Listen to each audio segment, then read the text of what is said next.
જ્યાં પોલીસની ખોટી ઓળખ આપી 32 લાખની લૂંટ ચલાવાઈ છે। આરોપીઓ વેપારીને પોલીસ મથક લઈ ગયા હતા। વેપારીને ડી સ્ટાફ રૂમમાં બેસાડી રાખ્યાનું પણ ખુલ્યું છે। ચારેય આરોપીની પૂછપરછમાં મોટો ખુલાસો થયો છે। રેસકોર્સ પાસે આવેલ લવ ગાર્ડન નજીક વેપારી લૂંટાયો છે। ટીઆરબી જવાન સહિતની ટોળકીએ વેપારીને લૂંટી લીધો છે।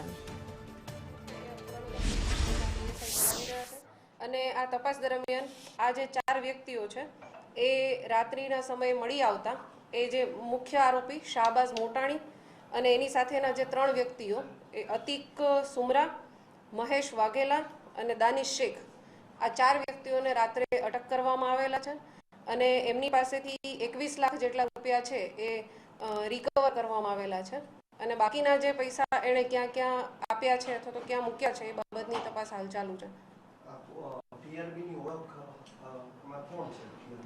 આ જે પોલીસની ઓળખ જેણે આપી શાહબાઝ મોટાણી એ ટ્રાફિકમાં ટીઆરબી તરીકે ફરજ બજાવે છે અને એમાંથી જ ડેપ્યુટેશન પર અહીંયા પ્રનગર પોલીસ સ્ટેશનમાં એ ફરજ બજાવતા હતા અને પોતાનું જે વ્હીકલ લઈ અને ખોટી પોલીસ તરીકેની પોતે ટીઆરબી છે પોલીસ તરીકેની ઓળખ ના આપી શકે છતાં પણ પોલીસની ઓળખ આપી અને આ રીતે લૂંટ કરેલી હતી જેથી એના વિરુદ્ધમાં ગુનો દાખલ કરવામાં આવેલો છે।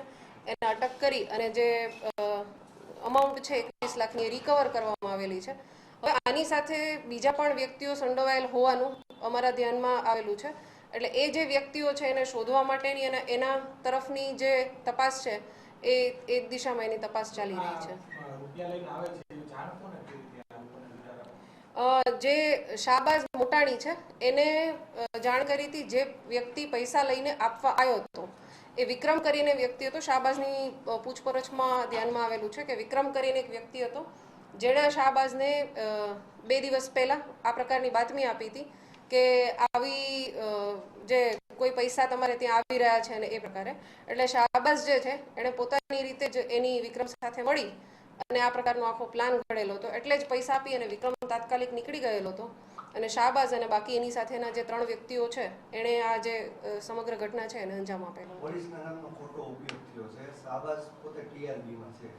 ઉચ્ચ અધિકારીઓને જાણ કરવામાં આવી છે કારણ કે ટીઆરબીના લીધે સમગ્ર પોલીસ બદનામ થઈ રહી છે। જી આ જે શાહબાઝ છે એણે પોલીસના નામનો ખોટો ઉપયોગ કરેલો છે એટલે ગુનો જે દાખલ કર્યો એમાં એ પ્રકારની કલમ પણ ઉમેરવામાં આવેલી છે સાથે લૂંટ, અપહરણ, ગેરકાયદેસર અટકાયત આ પ્રકારની કલમો પણ ઉમેરવામાં આવી છે અને શાહબાઝ છે એના વિરુદ્ધ કાર્યવાહી કરવા તાત્કાલિક અમે ગઈકાલે જ ટ્રાફિક બ્રાન્ચને જાણ કરવામાં આવેલી છે। જે ફરિયાદીના જણાવ્યા પ્રમાણે એના થેલામાં 32 લાખ રૂપિયા હતા અને અત્યાર સુધીમાં 21 લાખ જેટલા રૂપિયા જે છે એ રિકવર થયેલા છે। ના, શાહબાઝ વિરુદ્ધના અગાઉ કોઈ એવા ગુના કે આ પ્રકારનું કોઈ કૃત્ય ધ્યાનમાં આવેલું નથી। વધુ તપાસ હજી ચાલુ છે એની હિસ્ટ્રી બાબતની તો હજી આગળથી તપાસ કરીએ જાણ કરવામાં આવશે।